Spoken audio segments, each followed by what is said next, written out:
আমি ছোট ছিলাম, তখন আমার 11 বছর ছিল এবং ও আমাকে ফুসলিয়ে নিয়ে গিয়ে বিয়ে করছে। বর্তমানে আমার চলতেছে 13 বছর। এর ভরণ-পোষণের কথা বলতে গেলে এখন বর্তমানে আমার আব্বু-আম্মু আছে।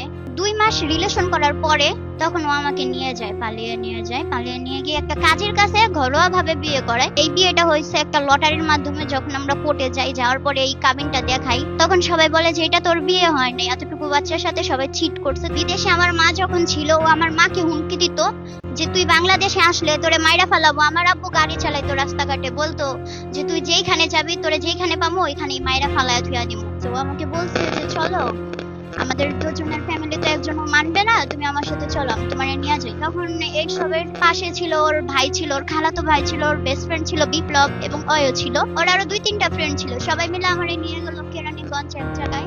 ওইখান থেকে আমাকে আবার নিয়ে আসছে। যখন এইসবের মূল কারণ হচ্ছে ওর মা। ওর মা সবকিছু জানতো, কিন্তু তখন আমার আব্বু আম্মু কিচ্ছু জানতো না। আমার আব্বু যখন থানায় জিডি করলো, তার 5 দিন পরে ওর মা আমাদের ফোন দিছে। ফোন দিয়া মানে ওরে বলতেছে, তখন আমি পাশে ছিলাম না, বলে যে বাবা তুই ওরে নিয়ে আয়, ওর বাপে তো পুলিশ আনছে আমাদের বাসায়, তুই ওরে নিয়ে আইসা পর। তখন ওর মা ওরে যখন এই কথা ফোন দিয়ে বলে, তখন ও আমারে বলে যে আচ্ছা লো আমরা বাসায় চলে যাই, তোর বাপ মা অনেক দুশ্চিন্তা করতেছে, ই করতেছে, তোর আম্মু বিদেশ থেকে কান্নাকাটি করে।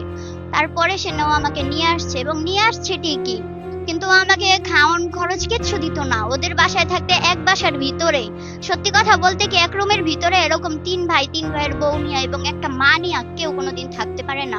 না, সেই ক্ষেত্রে আমার আর যাওয়ার কোনো ইচ্ছা নাই, কারণ ও আমারে অনেক নির্যাতন করে এবং মাইরা ফেলারও চেষ্টা করছে বালিশ চাপা দিয়া। অনেক কান্নাকাটি করছি ওর কাছে। এর ভরণ পোষণের কথা বলতে গেলে এখন বর্তমানে আমার আব্বু আম্মু আছে, আমার আব্বু আম্মু দেখবে।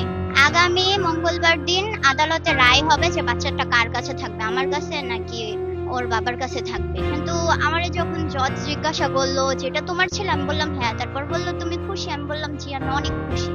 এরপরে এবার আর রায় দেওয়া হলো না, কিন্তু সামনের মঙ্গলবার অবশ্যই রায় দেওয়া হবে। এটা হয়েছিল ফেসবুক থেকে, এবং ধরেন 2 মাস রিলেশন করার পরে তখন ও আমাকে নিয়ে যায়, পালিয়ে নিয়ে যায়। পালিয়ে নিয়ে গিয়ে একটা কাজের কাছে ঘরোয়া ভাবে বিয়ে করায়। কিন্তু কাজীটা মানে কিরকম ওইটা জানি না, কিন্তু এই বিয়েটা হয়েছে একটা লটারির মাধ্যমে। যখন আমরা কোর্টে যাই, যাওয়ার পরে এই কাবিনটা দেখাই, তখন সবাই বলে যে এটা তোর বিয়ে হয় নাই, এতটুকু বাচ্চার সাথে সবাই চিট করছে। তখন আমি আর বুঝতে পারি নাই। আমারে বললো যে এটা তোমার সাথে চিট করছে, এটা লটারির মাধ্যমে বিয়ে করছে তোমারে।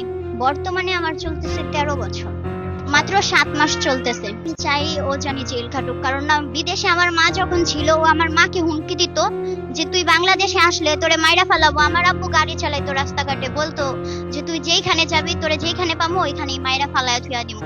এসবের কথা বলতো, অনেকই করতো, মানে খারাপ ভাষায় যে বিচ্ছিরি ধরনের আমার আম্মুর সাথে গালাগালি করছে। ওর মা ও পর্যন্ত, আমার আম্মু বাংলাদেশে ছিল না বিদেশে ছিল, কিন্তু অনেক খারাপ ভাবে বিচ্ছিরি গালাগালি করছে। এবং ওই দিন আমরা যখন কোর্টে গেছি, আমার আম্মুর সাথে ওর আম্মুর তখন কিন্তু সামনাসামনি কোনোদিন দেখা হয় নাই। ওরা যদি আমার আম্মুরে বলতো যে যা হওয়ার হইছে মাফ কইরা দেন, আর এরকম হইব না, তাহলে আমার আম্মু আব্বু মাইনা নিত। কিন্তু ও যেরকম করছে ওর ফ্যামিলি সহ, মানে ওর মা তো আমার আম্মুরে বলতেছে তুই কে, তোরে আমি নিচে দেখে নিমু, অনেক খারাপ ধরনের কথা বলছে। আমি যখন চইলা যাই তখন আমি ক্লাস 6 এ ছিলাম। ছেলের সাথে তার পরিচয় হয় ফোনের মাধ্যমে, কিন্তু সে আমাকে বলে নাই। বলার পরে কিছুদিন পর আমি বললাম যে তার গার্জেন আনো। তার গার্জেনের সাথে কথা বলছি যে আমার মেয়ে নাবালিকা, আমার মেয়ে সাবালিকা হবে।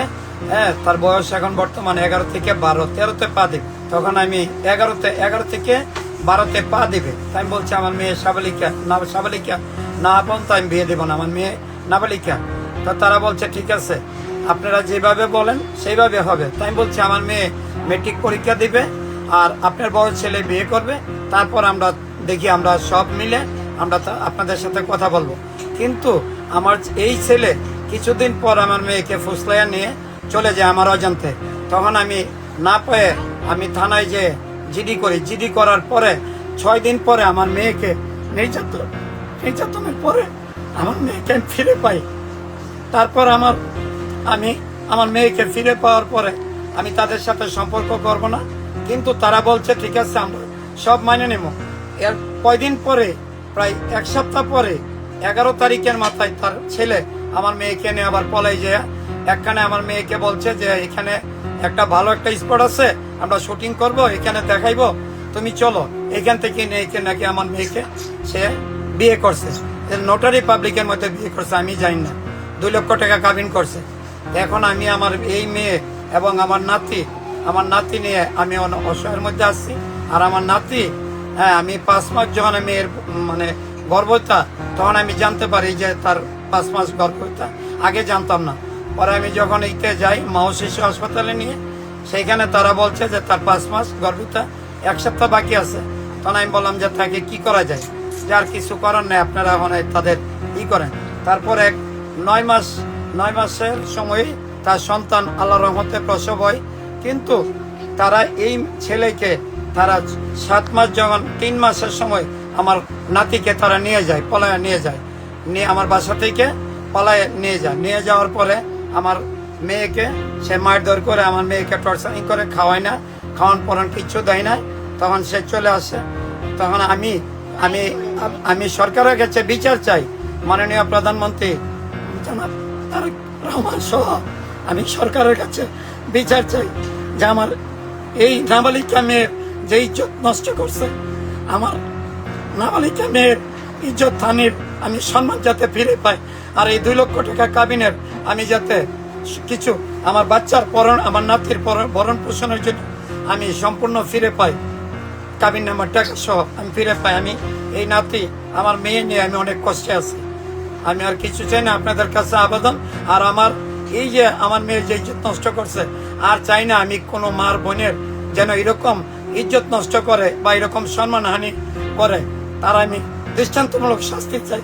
এই ছেলে